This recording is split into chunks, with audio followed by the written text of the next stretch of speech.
Olá, pessoal do sexto ano.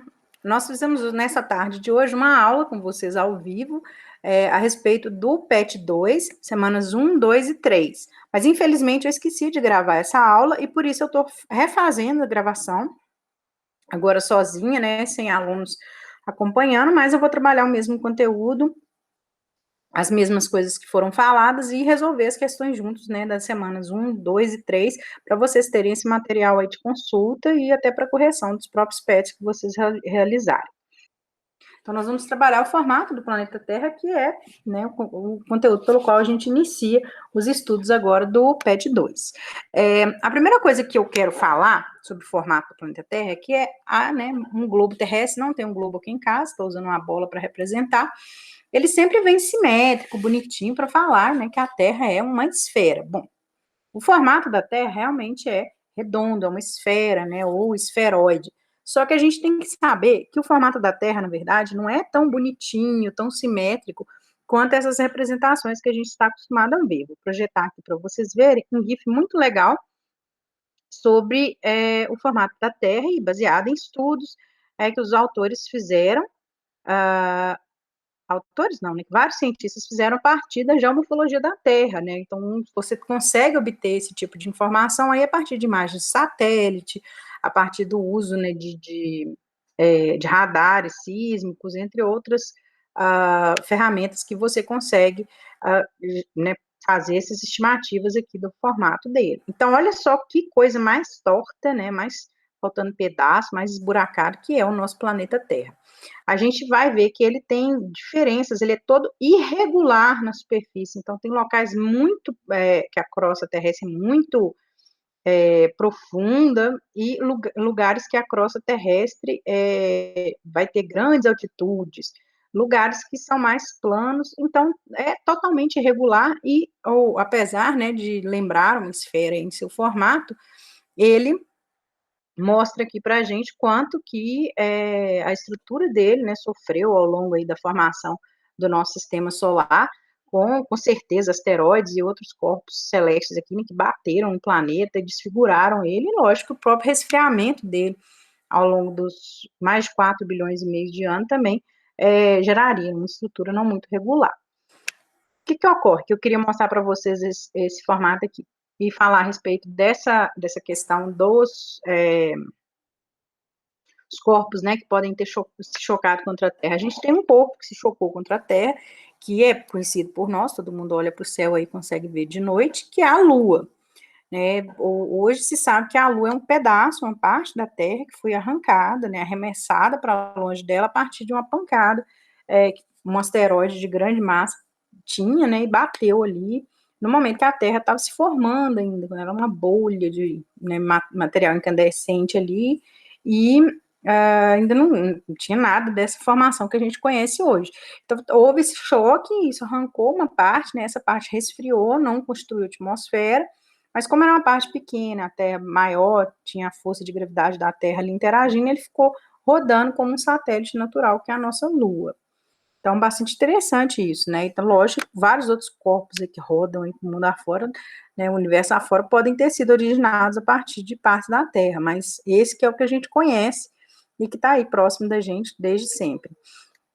E aí eu queria, para falar a respeito, né, desse formato da Terra, a gente tem que falar das camadas que compõem a estrutura da Terra. Então, a Terra não é uma coisa homogênea, só na sua superfície, né? A gente viu que ela é toda deformada, mas ela também não tem a mesma constituição, né, da parte superficial, onde a gente está, até o meio dela. Ela vai variar ali, tendo constituição diferente, temperatura diferente, pressão diferente. Então, tudo isso é importante a gente entender, até para a gente conhecer os fenômenos que acontecem na superfície. Então, por exemplo, vou usar um ovo aqui, tá? Para fazer a minha aula. O ovo vai representar para a gente o que seria o planeta Terra, né, nas suas 3 camadas. A primeira camada, que é a superficial, né, que é a casca do ovo aqui, seria a crosta terrestre. A crosta, e tem esse nome mesmo, ela é muito fininha, é tal qual a casca do ovo mesmo. E ela é toda repartida, como esse ovo quebrado aqui que vocês estão vendo, né? Que eu quebrei ele todo e rachei ele todo. Essas placas que estão aqui, né, na casca do ovo, a gente nomeia elas na Terra. No planeta Terra, que é todo recortado por essas placas aqui na crosta terrestre, elas são chamadas de placas tectônicas. Então, olha só, essas placas que formam a superfície da Terra, elas estão em constante movimento. Eu estou mostrando para vocês um GIF, né, que fala dos últimos milhões de anos aí, desse movimento das placas. Então, antes os continentes eram todos unidos num continente só, depois eles foram se separando até chegar à conformação que a gente conhece hoje. Então, se a gente observar, né, o período anterior, a gente vai ver que a América do Sul, né, o Brasil, onde a gente está, né, aqui, ele já foi unido lá com o continente africano, e aí, à medida que foram se afastando, né, a gente ainda consegue ver esse formatozinho aqui, ó, da União. E aí, a Terra já passou por essas várias modificações aqui. Por quê que isso ocorre? Isso ocorre porque nós estamos falando dessa superfície, né, da crosta terrestre, que fica em cima, deixa eu descascar um pedaço do ovo aqui em cima do manto, que é a parte logo abaixo da crosta terrestre. Então, a crosta, ela é muito fininha, ela é estilo a casca do ovo mesmo, nessa proporção, né? Ela vai ter, em média, alguma coisa em torno de 50 quilômetros, que daria de Lagoa Santa até o centro de BH, mais ou menos.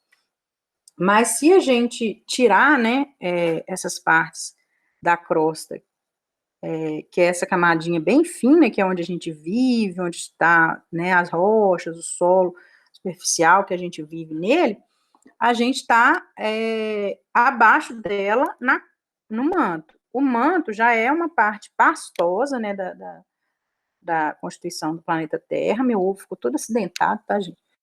Mas é uma parte pastosa que é formada por aquele negócio que a gente aprende lá nos filmes, desenhos, né? Que é a lava lá dos vulcões. A lava, eu quero que vocês esqueçam o nome lava, e agora pensem, sempre que vocês imaginarem o vulcão lá, em magma, que é a rocha derretida ali em altíssima temperatura. E aí o magma pastoso, né, uma temperatura em torno de 3.000 graus, em média, né, ao longo do manto aqui da Terra, ele movimenta, e esse movimento arrasta as placas tectônicas para lá e para cá. E o que pode acontecer ao longo, né, desse movimento? As placas, elas podem se chocar uma contra a outra, então pode acontecer, né, da bordinha de uma placa se encontrar com a outra parte aqui, né, isso aí pode ficar dezenas de milhares de anos nessa situação, e uma, né, se alocar debaixo da outra, e essa que vai se alocar aqui debaixo, ela vai sendo consumida, então ela vai adentrando no magma, né, sendo derretida ali, se transformando em mais magma. Elas podem se encontrar e fazerem isso aqui, ó, soerguer, né, ao longo do tempo, ou né, elas podem as duas infiltrarem para dentro do magma, então elas são consumidas ali nesse processo, e elas podem estar deslizando também lateralmente. E esses movimentos, eles geram muita energia, que a gente tem que pensar que são placas imensas, milhares de quilômetros ali, um peso gigantesco, e, né, se chocando continuamente. Então, isso gera terremotos, né, esse contato contínuo gera terremotos, esse contato contínuo pode, inclusive, por exemplo, lá no fundo do mar, né, você está tendo uma placa deslizando com a outra, e de repente dá isso vai gerar muita energia ali na água, deslocamento, e vai gerar uma onda, e essa onda, quando chegar na praia, ela vai aumentar, porque é igual quando a gente está, né, por exemplo, você bate num balde, na beirada de um balde cheio d'água, você bate de um lado dele, vai aquela onda trepidando, né, na água, quando chegar na bordinha do balde, plá, ela atravessa e cai. É a mesma coisa que acontece lá no tsunami.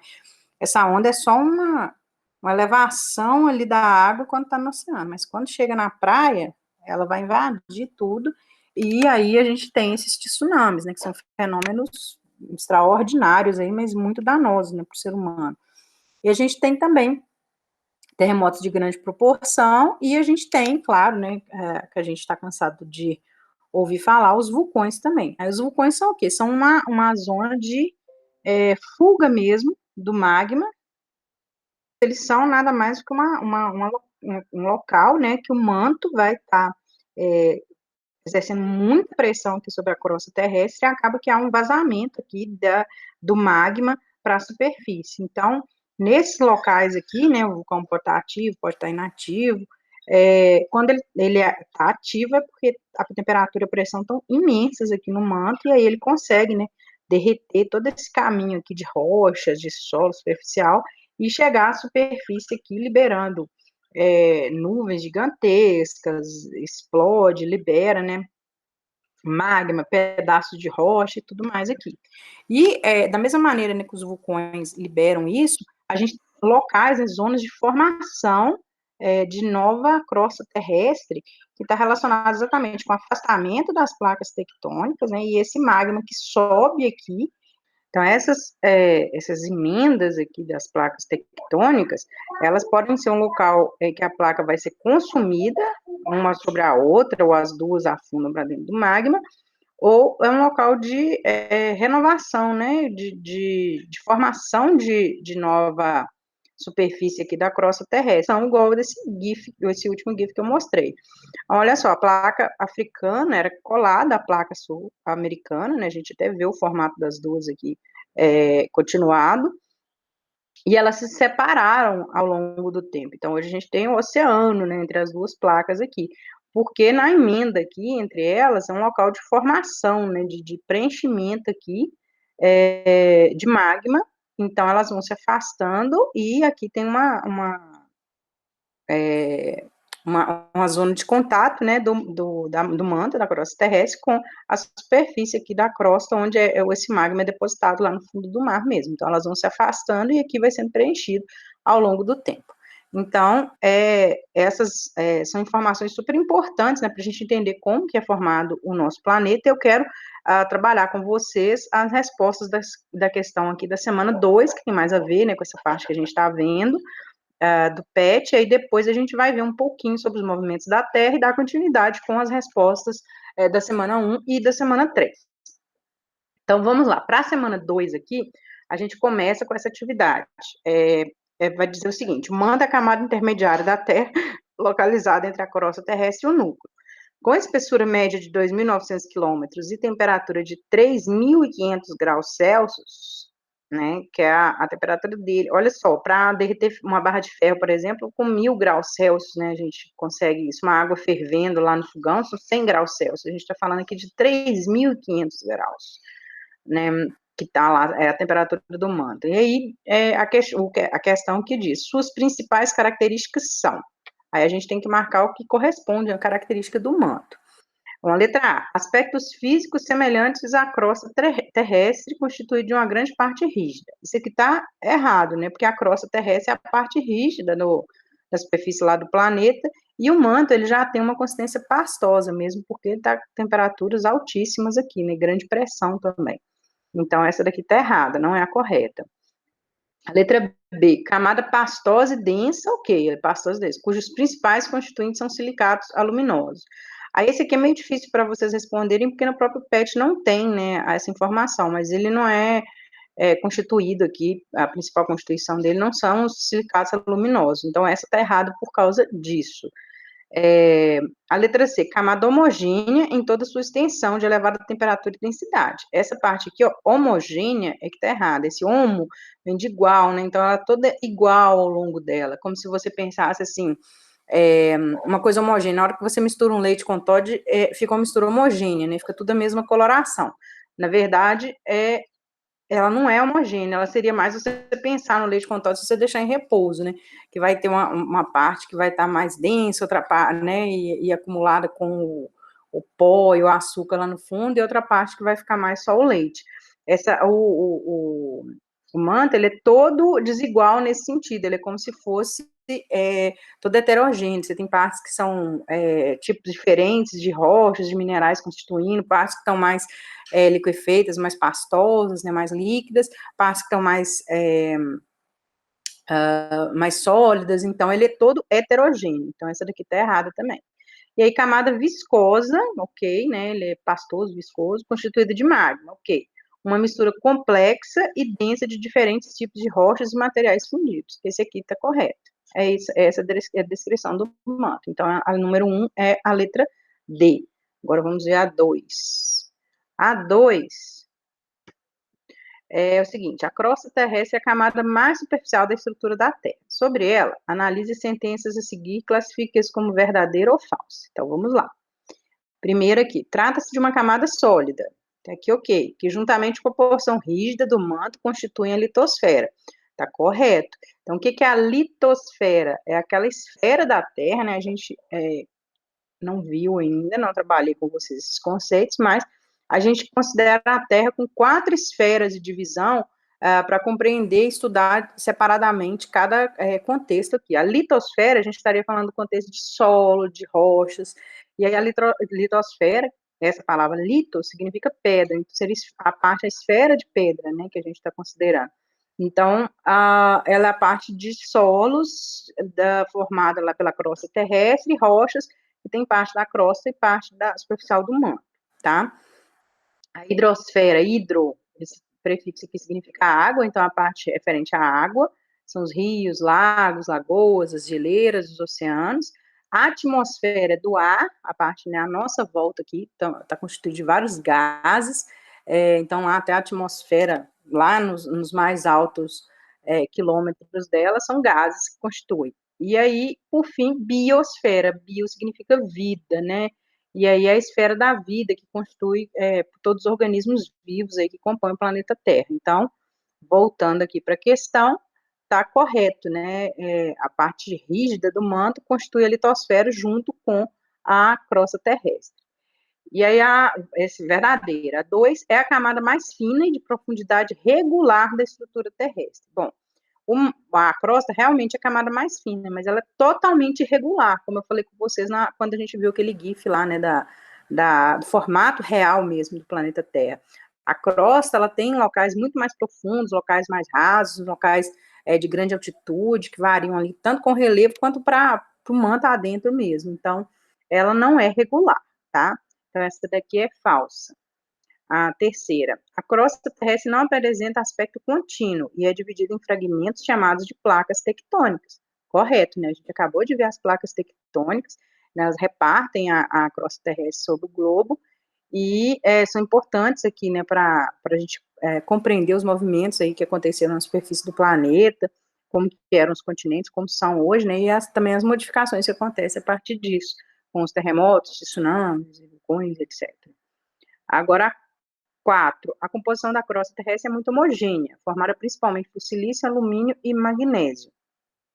A constituição da crosta ela não é homogênea, ela é heterogênea. O que significa isso? Ela é muito variada, você tem tipos, né, de minerais muito diferentes em cada região da Terra, né, às vezes muito próximo ali você tem formações bem distintas. Então, se a gente pegar as formações rochosas que a gente tem aqui na nossa região de Lagoa Santa, por exemplo, e comparar com regiões próximas, por exemplo, se a gente chegar ali dentro de Belo Horizonte, no sentido Nova Lima, a gente tem afloramentos ferruginosos ali que são chamados de canga, né? Então, a pedra exposta mesmo, não é uma serra, mas é uma pedra exposta, você anda sobre a pedra, e é muito rico em minério de ferro, e está super próximo da gente, né? Então, olha como que é heterogêneo, que a gente não tem isso, logo ali, poucos quilômetros de diferença, a gente já tem essas imensas formações no solo. Então, é heterogêneo, não homogêneo, é FS. Então, é verdadeiro, falso. É a letra B que vocês devem marcar nessa questão. A 3. A Terra possui uma forma esférica e ligeiramente achatada, cuja estrutura foi desvendada através de estudos utilizando propagações de ondas sísmicas. Então, que é aquele formato que eu mostrei lá para vocês. De acordo com as medições, o planeta apresenta camadas crosta, manto e núcleo. Sobre as camadas da Terra, é incorreto afirmar, então está errado afirmar. O manto é a camada de maior espessura, até aqui ok, realmente ele é mais espesso, e composta por silicatos de ferro e magnésio. Bom, a gente não sabe isso daqui, né, direito. A gente pode colar aqui um pouquinho no PET, mas talvez não tenha essa informação. Vamos aguardar só um pouquinho para a gente ver se as outras estão ok e a gente vai por eliminação. O núcleo é a camada mais profunda, de maior temperatura e pressão. Correto, né? O núcleo que está no meio lá, lembrem sempre da gema de ovo. A crosta terrestre é a camada superficial, correto, ela é de cima. Irregular, olha só, correto também, né? A gente acabou de falar isso. e extremamente fina do planeta, correto também. Como eu falei com vocês, é uma distância muito pequena, em média 50 quilômetros, algo como daqui no centro de BH. Então, não é essa também. Entre as camadas, existem fronteiras que as separam e recebem o nome de extremaduras. Bom, aí por causa dessa aqui, a gente pode supor que essa daqui está certa mesmo, provavelmente é silicato de ferro e magnésio. Porque as camadas, né, elas não têm fronteiras bem definidas, elas têm, não tem assim uma linha, a partir daquela linha já começa o manto, a partir daquela linha já começa o núcleo, não é tão bem definido. Existem zonas de transição aqui entre essas camadas, e elas não se chamam extremaduras, tá? Então, a errada aqui é essa letra D. Agora, a 4, relacione as camadas externas da Terra com suas características. Olha só, litosfera, lito, pedra, né? Então, onde que é a parte da crosta terrestre que forma a litosfera? É a última aqui. Vamos fazer o contrário. Camada gasosa da Terra, então é a atmosfera. Então, é 4 aqui, né? Onde encontramos oceanos, rios e mares. Então, a parte da água, hidrosfera. Aqui é 3.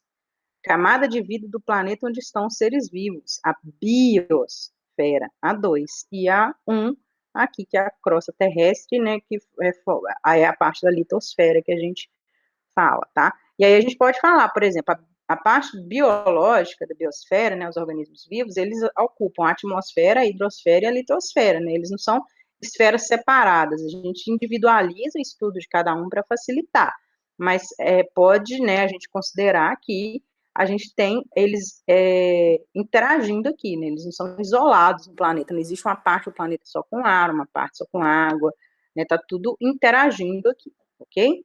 Aí agora eu vou falar com vocês a parte de matéria mesmo, a gente vai entrar nela, mas eu vou começar lá do PET 1, que tem uma historinha bem interessante aqui, que é do Eratóstenes. Ele era filósofo, né? Na verdade, assim, a gente considera os filósofos como cientistas, né? Da antiguidade. Então, eles eram pensadores, pessoas que se dispunham a estudar determinadas coisas, e depois esse tipo de ciência, né, a filosofia, ela foi ganhando novos nomes, novas áreas de interesse. Então, por exemplo, existiam filósofos que se dedicavam a coisas que a gente conhece hoje como a física, outros que se dedicavam a coisas que a gente conhece hoje como a matemática, por exemplo. O Eratóstenes foi super importante na época dele lá, que, olha só o período dele, né, antes de Cristo, 240 anos antes de Cristo, então, assim, tem mais de 2.200 anos que essa pessoa, né, existiu e fez as pesquisas dele, e ele já provou, né, com os trabalhos dele lá feitos, que a Terra era redonda, ele já demonstrou isso com estudos bastante confiáveis, assim. Então, ele era muito inteligente, muito ganancioso, acabou sendo chamado para como é que eu posso dizer, para trabalhar, né, dando aula para um filho de um rei lá. E aí, nesse período, ele descobriu, né, em algum momento lá, ele falou com esse rei, ele tinha descoberto uma coisa interessante, que existe um poço, né, um poço no solo, que ao meio-dia, no solstício de verão, que é um período que eu vou falar com vocês o que exatamente que é, então, é quando tem a transição, né, de estações do ano, então, quando entra o verão, não faz sombra alguma.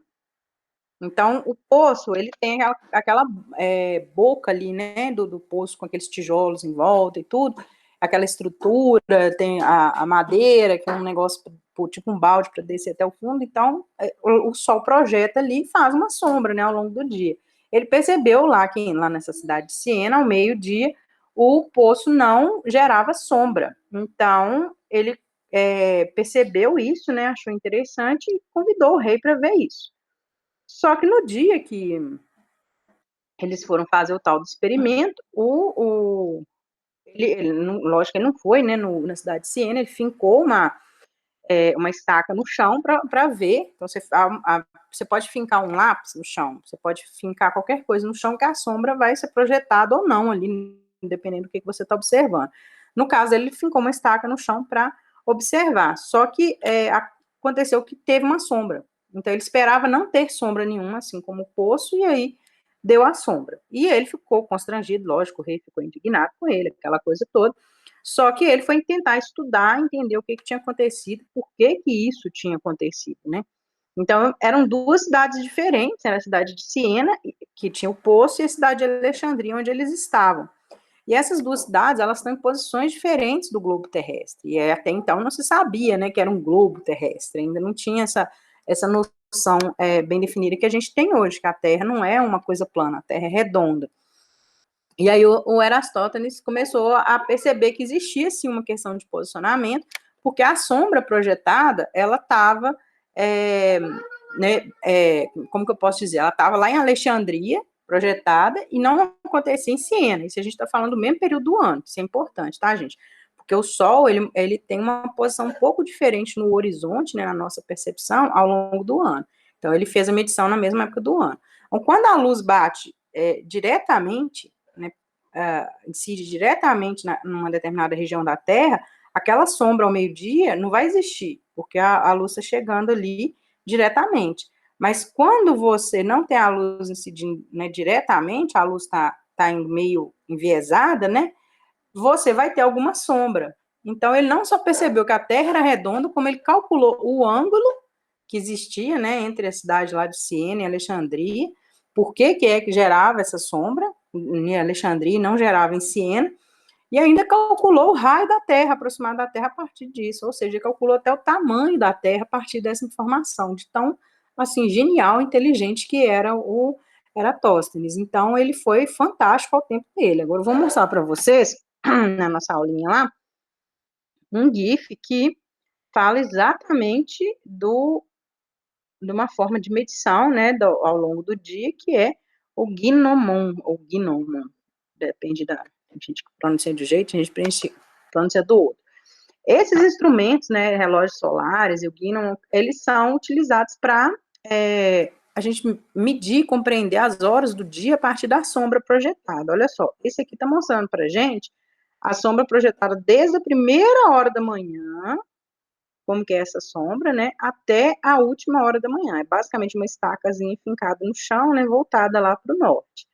O que ocorre com essa flutuação da sombra aqui é que ela é super importante. Foi muito importante para o homem, né, e o horário ainda é muito importante para a gente, né? Nós somos altamente dependentes dos relógios, mas hoje a gente tem tecnologia, a gente pode ter um relógio de pulso, nossos celulares têm horário. Nesse período que o homem dependia mais desse tipo de instrumento, era um pouco diferente a situação, porque a gente está falando, né, de um homem, né, pré-histórico lá, um homem que tinha que se deslocar. A gente tem que imaginar, assim, um homem se deslocava sobre a terra e era nômade. O que acontece com um nômade? Ele muda de local em local em busca do encontro, né, como que eu posso dizer, de recursos, de alimento, de água, de moradia, de caça. E existem povos ainda nômades na Terra, mas o homem era basicamente nômade, 15 mil anos atrás, 20 mil anos atrás. Então, quando você se desloca, levando a sua família, levando criança pequena, levando, né, seus cultivos, etc., você tem que conhecer bem a duração do dia. A gente nem percebe às vezes, mas a verdade é que se você for observador, observadora, você já viu que nesse período que a gente está, que é o inverno, o dia ele é um pouco mais curto. E, na verdade, a gente está no outono, né? Não é o inverno em si, mas no Brasil a gente fala mais como inverno e verão. Embora a gente tenha as 4 estações do ano, para a gente aqui, a gente tem uma estação mais fria sem chuva e uma estação mais quente com chuva, né? Então, a gente tem um verão chuvoso, bem quente, e o inverno mais frio, mais seco. A gente não consegue distinguir tão bem primavera e outono aí no meio dessas outras duas estações. Mas o fato é que a gente está, né, no final do outono, daqui a pouco, daqui a um mês mais ou menos, a gente vai ter a entrada oficial, né, do inverno, e o que a gente vai perceber é que os dias vão ficando mais curtos. Então, amanhece mais tarde e anoitece mais cedo. Para a gente, talvez, isso não tenha implicações, né? A gente não depende tanto da luz do dia. A gente tem poste, a gente tem, né, luz artificial para garantir nossa segurança, para garantir que a gente consiga realizar nossas atividades. Mas imagina uma pessoa que não tinha acesso, né, à luz, a nada disso, e ela tinha que se deslocar ali na terra, correndo risco de topar com animais que podiam matar, né, com outros grupos que podiam, né, entrar em atrito ali, e todo o risco, né, iminente que a falta de acesso mesmo a luz do dia poderia causar. Então, até para o deslocamento cotidiano, você tinha que saber quantas horas do dia ainda você tinha. Então, a observação da sombra pelo ser humano, a sombra projetada a partir do sol, né, da luz solar, ela é muito antiga e ela é um conhecimento super importante para a gente entender, porque ela representa outras coisas também sobre a Terra, né, sobre o nosso sistema solar, que é exatamente essa questão. Quando a gente olha para o céu, a gente pensa, né, como o Sol rodando ali em torno da gente, mas a gente sabe, a Terra é que roda em torno do Sol, no movimento constante, e isso gera essas impressões que a gente tem a partir da observação das sombras. Tanto é que a gente pode ver que essas sombras, elas variam também ao longo do ano. Então, você vai ter uma fase do ano, deixa eu projetar aqui para vocês.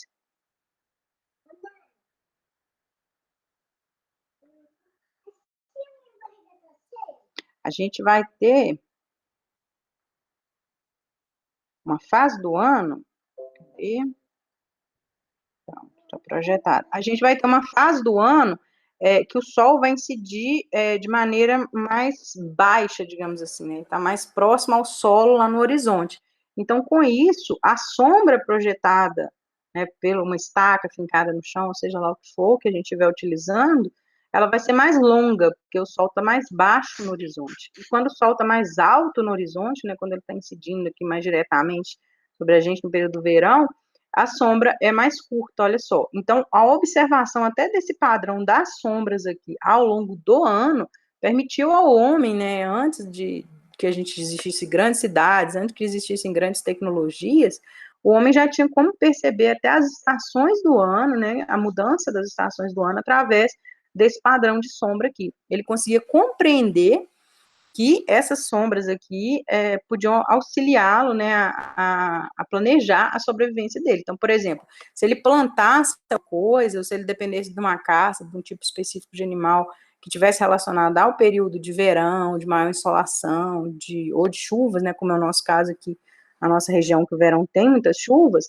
ele poderia utilizar, né, o monitoramento dessa sombra para saber quando esse período estaria no fim. Então, por exemplo, quem mexe hoje com uma roça de milho, sabe que tem que chover muito para o milho produzir bem, essa pessoa plantar após o período de chuva, plantar no meio da seca e não tiver como irrigar esse milho, ele vai perder essa roça toda. Né? Mas hoje em dia, assim, as pessoas passam muita necessidade, mas hoje em dia é um pouco mais acessível o alimento. Antigamente você não poderia simplesmente fazer um outro trabalho, arrumar o dinheiro para ir comprar o alimento. Você dependia de plantar o que você comia. Então, se você não conseguisse plantar e colher, você passaria fome. Você tinha um risco enorme, inclusive, de morrer de fome, principalmente porque os povos eram grupos pequenos, muito isolados. Então, esse conhecimento aí dessas sombras, a gente está aprendendo isso aqui no sexto ano, porque eles estão muito relacionados à história da humanidade e eles até hoje, né, são utilizados, mesmo que indiretamente a gente não esteja lá monitorando a sombra na estaca, a gente conhece as estações do ano, a gente sabe quando iniciam, quando acaba, e a gente monitora o tempo diariamente, várias horas por dia. Então, no celular mesmo da gente, a gente consegue ver uma previsão do tempo e que é atualizada o tempo todo. Por quê? Porque a gente depende dessa previsão do tempo para as coisas que a gente vai produzir. E a gente hoje consegue fazer isso porque a gente, como né, ser humano, como espécie, a gente começou a fazer isso há muito tempo atrás com outras maneiras, né? Tecnologia, isso não parece tecnologia, porque uma estaca fincada no chão não parece tecnologia, mas depende de uma inteligência de conhecimento para a gente poder analisar isso. Vocês vão ver que, inclusive, a gente está propondo a atividade complementar de vocês, uma das partes vai ser vocês construírem o próprio gnome de vocês e fazer o monitoramento do horário do dia, que é bem legal. Mas vamos lá, as questões agora, né, relacionadas a esse PET da semana 1 aqui, que é a explicação, né, dessa partezinha aqui. Bom, na primeira aqui, né, da semana 1, a pergunta é qual o formato da Terra? Vocês podem responder aqui, tem umas 3 opções, né, que a gente pode considerar. Vocês podem falar que a Terra é redonda, vocês podem falar que a Terra é uma esfera ou que ela tem formato esferoide. O que vocês preferirem, as 3 respostas estão certas, né, esse formato arredondado. A número 2, qual o primeiro cientista que propôs que a Terra fosse redonda? Aí vocês não precisam nem colar o nome lá em cima, né, tá escrito aqui, era Eratosthenes, vocês podem escrever aqui. Foi ele, né, naquele período lá, mais de 200 anos antes de Cristo, que fez essa proposta de que a Terra era redonda a partir dessas medições que ele fez. E aí, aqui na 3 é para vocês explicarem esse experimento. Então, o que ele fez? Primeiro, ele observou que lá na cidade de Siena, o poço não gerava sombra. Então, ele percebeu isso no período de solstício, né, de verão, ou seja, no período do verão, que o sol estava incidindo mais diretamente ali sobre a cidade de Siena. Então, o poço, né, aquela estrutura, né, externa do poço, não gerava sombra. Então, o que ele fez? Ele fincou uma estaca, mas foi lá em Alexandria, que é outra cidade, né? Fincou uma estaca em outro local. Fincou a estaca em Alexandria e fez a observação da sombra, né, ao meio-dia. O que ele percebeu? Que dava sombra. Então, os dois resultados eram diferentes, apesar de terem sido feitos, né, na mesma época do ano. E aí, a partir disso, ele percebeu que existia uma diferença, né, de incidência ali, de luz solar em cima da estrutura do poço, em cima da estrutura da estaca. Tinha que haver uma inclinação ali da estaca, né, na superfície da Terra, para que aquele sol batesse ali ao meio-dia e causasse uma pequena sombra, que é o que ele observou. Então, ele percebeu que a Terra não podia ser plana, porque se fosse plana, independente do local que a estaca e o poço estivessem, ele ia gerar uma sombra, né, não ia gerar uma sombra, né, ia ficar aquela coisa reta ali, né, a luz solar em cima da estrutura e não ia ter sombra nenhuma em volta. Então, se deu sombra, é porque a Terra tinha uma inclinação ali na sua superfície, e aí ele concluiu que ela era redonda. Tá? Mas aí, a maneira como vocês conseguirem explicar isso, tem até o desenho lá em cima, né, demonstrando, vocês escrevam com as palavras de vocês. Quais as outras evidências, além dos experimentos de Eratóstenes, indicam que a Terra é redonda? Aqui até o próprio Pet fala disso. Ele traz, no finalzinho aqui, depois do desenho, as outras evidências que podem, né, ser utilizadas para a gente para justificar para uma pessoa, né, que tem dúvidas sobre o formato da Terra. Então, por exemplo, quando tem um eclipse, a sombra projetada, né, da Terra na Lua é redonda. Né, todos os corpos celestes também são arredondados. Então, por que a Terra seria achatada se a gente sabe que a Lua tem um formato esférico, a gente sabe que Marte tem um formato esférico, o Sol tem um formato esférico, não faria sentido nenhum, né? Então, são alguns dos indícios aqui. Bom, pessoal, agora para a gente entender nessas diferenças aqui nas sombras entre as estações do ano, a gente tem que compreender também como que como são essas estações e por que elas ocorrem, né? Elas estão totalmente relacionadas com os movimentos que a Terra faz em torno do Sol. Então, nesse movimento que a Terra faz, ela vai alterar a posição dela, porque ela tem o eixo, né, imaginário dela, então ela altera essa posição em relação ao eixo, mas também em relação à distância que ela está ali diretamente do Sol, porque ela faz uma trajetória em torno do Sol, que não é um círculo perfeito, né? É uma trajetória elíptica, então tem um formato mais ou menos repuxado. E esse formato faz com que ela tenha momentos do ano que a Terra está um pouco mais distante do Sol, momentos que ela está um pouco mais próxima. E isso tem um impacto direto para a formação, né, das estações do ano nas diversas localidades aí do mundo. Então, quando a Terra roda em torno do Sol, ela leva 365 dias e 6 horas para fazer uma volta completa. Essa é a duração do nosso ano, né? Um ano nosso baseado nesse movimento em torno do Sol. É lógico que existem outras formas de medição do ano, outros calendários, né, utilizados mundo afora, mas o calendário padrão que a gente vê mundo afora é o nosso, aí, que tem esses 12 meses, com esses 365 dias distribuídos. A cada 4 anos, a gente soma essas 6 horas, né, que ficam faltando, digamos assim, para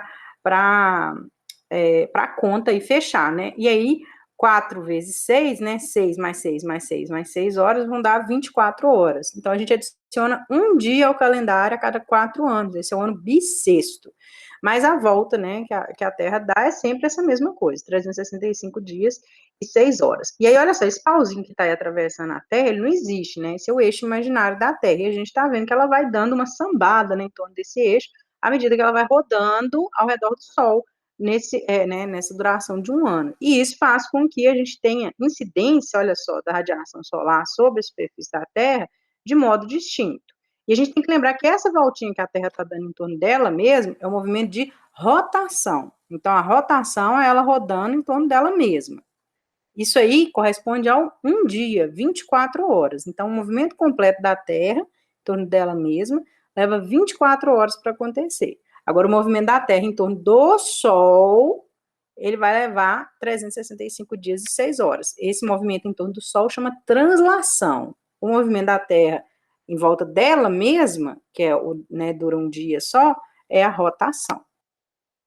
E aí, enquanto a Terra está rodando, né, ao longo do Sol, olha só, aqui a gente está demonstrando, né, o Solzinho bonitinho, né, batendo aqui, né, com a, ai, como é que eu digo, o Sol enviando, né, toda a sua radiação aqui através dos raios solares para a superfície da Terra.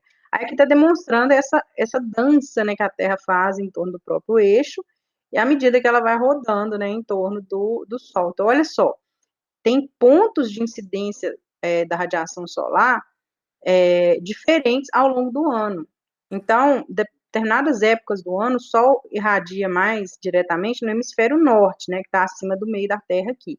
E em outras épocas, igual está aqui, ó, no hemisfério sul, que ela está irradiando. E outros períodos do ano, ela irradia bem ao centro mesmo, na linha do Equador, né, que é essa linha imaginária aqui que divide a Terra em parte superior e inferior. Então, essa mudança na radiação solar incidindo aqui, né, em posições diferentes sobre o nosso planeta, é que corresponde às mudanças que a gente conhece das estações do ano. Por isso que existem períodos mais quentes do ano, períodos mais frios, períodos mais chuvosos, períodos mais secos. Isso aí está relacionado diretamente com isso aqui. E como a gente pode ver, quando o Sol está irradiando diretamente no hemisfério norte, a parte do hemisfério sul está recebendo menos Sol. Então, quando o inverno ocorre no hemisfério sul, está ocorrendo o verão no hemisfério norte. É sempre ao contrário, né? O padrão que acontece aqui.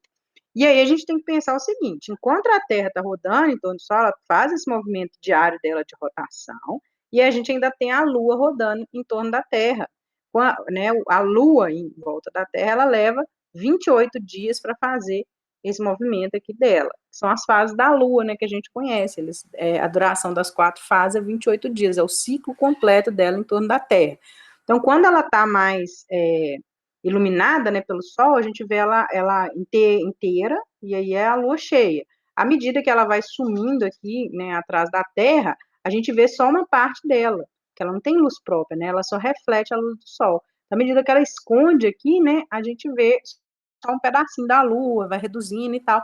São as fases, né, de minguante, de lua nova, e aí quando ela irradia toda aqui, bonitona, lua cheia, e quando ela cobre totalmente, né, o Sol, ela vai ser só um fiapinho fininho lá, que é a lua nova.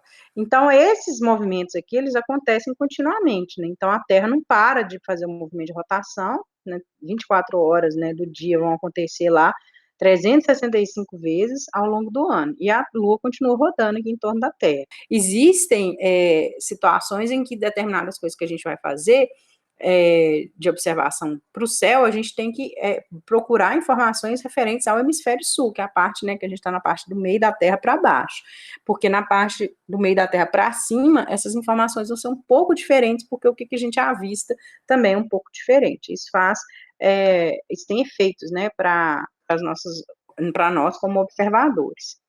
E aí, o conhecimento desses movimentos aqui, né, da Terra, as fases da Lua, né, e como que é a posição da Terra, né, disso aqui em relação ao Sol, e aí tem um efeito muito importante aí para a gente compreender os períodos que a gente tem verão, os períodos que a gente tem inverno, o período de primavera, de outono, a gente tinha uma necessidade muito grande de compreensão disso, porque a gente dependia disso para sobreviver, a gente depende disso para sobreviver, mas hoje a tecnologia nos informa de maneira mais fácil. Antes, quando dependia da percepção humana, o ser humano ele buscava arduamente essas informações para evitar, né, de fazer escolhas ruins aí de plantio, de caça, de armazenamento de alimentos e até de mudança, né, de local onde ele estava, né, quando se tinha povos nômades aí envolvidos. Então, olha só, a gente pode buscar o nosso próprio registro histórico através de monumentos que mostram isso para a gente. Esse é o Stonehenge, que é um monumento gigantesco, né? São rochas imensas que a gente tem lá no Reino Unido. Eles são assim, muita gente associa ele com outras coisas, e já vi até filmes, né, o pessoal associando com bruxaria, com isso, com aquilo, mas não tem nada a ver. Na verdade, Stonehenge é um monumento que uma das funções dele é exatamente precisar o local que vai marcar, né, a luz solar vai passar num determinado ponto para marcar, por exemplo, solstício de verão, que é, aí você tem a entrada do verão, a entrada do calor, a entrada da radiação solar, que vai ficar por um período de alguns meses assim. E aí ele tem essas marcações, a posição dessas rochas aqui, algumas delas, o Sol passava entre duas rochas, por exemplo, em um determinado período, o Sol radiava não sei como em determinado período. Então, é um marcador para observar a mudança das estações do ano. E existem vários monumentos desse tipo no planeta Terra. Então, por exemplo, esse aqui, ó, este aqui, é um deles. Então, isso aqui também é na Escócia, também Reino Unido, e aí você tem esse grande círculo aqui no chão, tá vendo? Isso aqui são as pessoas, tem esse grande círculo lá no chão e tem esse túnelzinho aqui nesse círculo. Esse túnelzinho, ó, ele recebe a radiação solar durante um determinado período do ano que marca o início de uma estação que era super importante para aquelas pessoas que viviam naquela região ali em determinado momento. Da mesmo modo, esse círculo aqui é na Alemanha, inclusive, esse já nem é no Reino Unido. Eles encontraram esse negócio há muitos anos atrás, depois não, eles perdeu, né? E aí agora, né, mais recentemente, eles reencontraram, fizeram escavações, né, e demonstraram como que era esse troço aqui, que é também um local para né, receber essas informações aqui, que eram, lógico, ia ter cerimônias, né, eles faziam, tinha toda todos os rituais, né, associados com essas passagens, né, esses momentos que você tinha o início de um equinócio, o início de um solstício, que são fases ali que marcam o início das estações do ano. Então, todas essas fontes, né, de iluminação aqui, são marcadores que foram construídos pensando realmente naquele momento. Então, na partir daquele momento ali que aquela radiação fizesse isso aqui, que a radiação solar entrasse, né, clareasse aqui dessa maneira, você sabia que começava uma determinada estação ou terminava uma estação, e a partir daquele momento você podia investir ou não em determinadas coisas ali no seu cotidiano. E aí isso é importantíssimo, imagina, né? Você vai tomar todas as decisões que vão impactar diretamente a oferta de alimentos para o seu bando ali com base nesse tipo de informação. Então, existem povos nativos até hoje que utilizam disso, inclusive a gente utiliza disso para os nossos plantios. Então, a gente sabe que certas épocas do ano não são favoráveis para algumas plantas, certas épocas são. No caso aqui, eles tinham marcadores um pouco mais elaborados, né, uma coisa assim que lembrava mais um lugar sagrado, uma coisa desse tipo. A gente não tem isso, né? A gente tem um calendário, a gente tem. Existem sites que têm esse tipo de informação. Quando você compra semente, até no próprio pacotinho da semente informa isso. Mas hoje nós estamos na era da tecnologia e da informação, né? Nesse período aí, era bom ter um marcador assim, bem gigante, porque se morressem as pessoas, né, que sabiam, que tinham conhecimento disso, você ainda tinha construções para poder te ajudar a fazer esse tipo a obter esse tipo de informação. Eu vou mostrar para vocês aqui qual que é o que, né, dentro desses negócios. Então, olha só, nós estamos agora, né, num momento aqui, nós somos do hemisfério sul, então está o Brasil aqui, ó, abaixo da linha do Equador, então nós pertencemos ao hemisfério sul do planeta, né, nós estamos no equinócio de outono, aqui no hemisfério sul. Então, nós estamos no outono desde o dia 21 de março, é a estação que as folhas caem, né? Mas no bioma que nós estamos aqui, não necessariamente as folhas vão cair. Existem biomas aí temperados, né? Florestas temperadas no mundo, aquelas florestas de pinos, aquelas que a gente vê, né, nos filmes, nas regiões mais frias, que as folhas caem totalmente. Aqui a gente tem plantas que fazem isso e plantas que não fazem. Né? Então, nem todas as plantas vão perder as folhas assim, mas lá no hemisfério norte, que o outono é um pouco mais rigoroso, que é para a gente aqui, a, quando ele entra, né, quando ocorre o outono lá, que é, no caso, né, exatamente ao contrário da gente aqui, que é lá no dia 23 de setembro, aí a gente vê mais essas folhas caindo lá. Mas no momento em que nós estamos no outono aqui, né, que iniciou para a gente dia 21 de março, o hemisfério norte do planeta, olha só, está na primavera.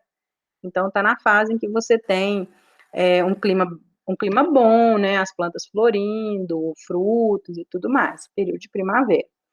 Aí, se a gente, né, depois do dia 21 de março, né, que a gente já passou, a gente está no meio do outono, a gente está caminhando, falta um mês, dia 22 de junho, vai iniciar o nosso inverno no hemisfério sul, né? Então, lá no hemisfério norte, então, para a gente aqui que está na parte sul do planeta, inverno. Mas para quem está na parte norte, olha só, é quando o sol bate diretamente, irradia diretamente toda a superfície, é exatamente o período do verão no hemisfério norte. Então, dia 22 de junho é o solstício, desculpa, de verão do hemisfério norte. Então, era muito comemorado, né, a entrada disso por povos antigos, porque era um período muito favorável aí para a sobrevivência deles. Agora, a gente continuando aqui, ó, isso aqui nós estamos dando a volta em torno do Sol. A gente continuando nossa volta aqui, quando for lá 23 de setembro, a gente tem outra alteração aqui da posição, né, da Terra em relação ao Sol, essa inclinação dela.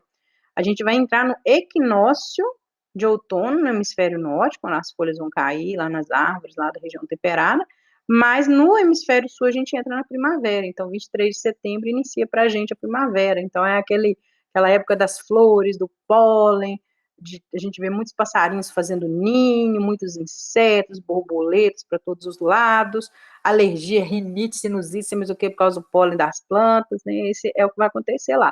E para a gente, a primavera aqui já começam a acontecer as chuvas, né? A partir da metade da primavera, mais ou menos assim, final de outubro, começam as chuvas que a gente é acostumado a associar com o verão. Aí a gente continuando a volta aqui, no dia 22 de dezembro, a gente tem o solstício de inverno no hemisfério norte, olha só, a parte norte do globo fica toda pouco iluminada, né, pela radiação solar, e a parte sul, o auge da radiação solar aqui nos continentes, né? A gente vai ter muito sol chegando, então a gente está no verão do hemisfério sul. Então, é o nosso solstício de verão nesse período aqui. Então, nós temos o inverso lá das estações do ano, né, do hemisfério norte. Então, quando tá calor pra gente, tá chuva, calor, maravilha, verão, piscina, praia, lagoa, o hemisfério norte tá lá trincando os dentinhos lá, né, com neve e bastante frio, tá? Então, essas são as alterações que a gente tem aqui, né, ao longo do movimento de translação, que é esse movimento da Terra em torno do Sol aí, que leva um ano. E esses são os marcadores, né, que a gente está vendo aqui das estações do ano. Tá? Então, aí tem uma outra figurinha para vocês também, para facilitar. E aí, a gente, aqui nesse caso, a gente está vendo especificamente do hemisfério sul, né, o que acontece para a gente aqui em cada época do ano. Aqui não está mencionando, né, o hemisfério norte, igual eu usei aquela figura para falar para vocês. Então é isso. Agora vamos ver as questõezinhas dessa semana 3 para a gente poder respondê-las, né? Então, a primeira aqui. Quais os dias de início das estações do ano no hemisfério sul? Então, vocês podem usar, né? Vocês podem pausar aí em cima dessa parte da aula que eu coloquei aqui para vocês, né? Então, 23 de março iniciou o outono, 21 de junho inicia o inverno, 23 de setembro a primavera e 21, 22 de dezembro inicia o período do verão. Em agosto, qual é a estação do ano no hemisfério sul? Bom, em agosto a gente vai estar aqui, ó, no auge do inverno, tá vendo? A gente, né, depois de junho, julho, agosto. Então a gente vai estar no final aqui do inverno, caminhando para o período da primavera. E no hemisfério norte, a gente vai estar ao contrário. A gente, ó, dia 22 de junho entra o inverno para a gente e para o hemisfério norte entra o verão. Então eles estão no auge do verão deles lá, tá? Que é exatamente o contrário, né? Como eu falei com vocês. Número 3. No Natal, em dezembro, é comum ver os desenhos mostrando regiões com neve, caracterizando o inverno. Até os nossos enfeites de Natal, né? A gente vai comprar, vem árvore de Natal com neve de mentira, boneco de neve de mentira. Para qual hemisfério é válida essa representação? Bom, no Natal, em dezembro, a gente está no auge do nosso verão, né? E lá no hemisfério norte é que está no auge do inverno, que tem aquela neve lá. Então, o hemisfério que é válido dessa representação com frio é o hemisfério norte. Para a gente só está, né, na onda lá, porque a gente vê muito através do cinema, das informações que vêm de fora, a influência, né, do hemisfério norte. Mas a gente vai estar no nosso verão. A questão 4. A duração do dia é consequência do movimento da Terra ao redor do Sol ou o movimento da Terra em torno do seu próprio eixo? Olha só que importante essa pergunta. Bom, acabei de falar com vocês, né? O movimento da Terra ao redor do Sol leva 365 dias e é chamado de movimento de translação. Agora, o movimento da Terra, né, ao redor do seu próprio eixo, é o que vai fazer com que a luz do Sol ela bata, né, numa parte da Terra, mais ou menos por 12 horas, e essa parte da Terra vai ficar no escuro mais ou menos por 12 horas. O que é isso? O dia, né? A duração do dia. 12 horas iluminada, né, com uma variação ali de como que o Sol, a posição, a noção que a gente vai ter, né, da posição do Sol, mas na verdade quem está mudando de posição aqui, né, a superfície da Terra, rodando em torno do próprio eixo, e aí depois vai ficar 12 horas sem radiação solar direta, que é a noite que a gente conhece. Então, a duração do dia, as 24 horas, se relaciona ao movimento da Terra ao redor do seu próprio eixo, movimento de rotação, tá? E a número 5, o que aconteceria com a duração do dia se a Terra girasse mais lentamente em torno do seu eixo? Então, assim, a Terra fica mais ou menos 12 horas irradiada pela luz do Sol, 12 horas, a outra parte dela, né, escondidinha ali da luz do Sol, que é o período da noite. Se ela rodasse mais devagarzinho, o dia, né, a duração do dia, ia ser mais do que 24 horas, porque aí você teria mais horas, né, em que ela ficava com a luz do sol irradiando diretamente sobre ela, e mais horas também com a face no escuro aqui. Então, o dia duraria mais do que 24 horas se acontecesse isso, ok? Então, resolvemos todas as questões aqui da semana 1, 2 e 3, e depois a gente vai dar continuidade aqui falando a respeito da parte da litosfera, as rochas. Vamos fazer uma aula só para tratar disso. Eu vou falar um pouquinho também do PET complementar. Mas no momento, a nossa aula era sobre essas 3 semanas, né? E eu espero vocês para a próxima aula que a gente for fazer. E qualquer dúvida, vocês podem me chamar lá no grupo da turma ou no WhatsApp mesmo, tá? Um abraço a todos, gente, e bom trabalho aí com os pets.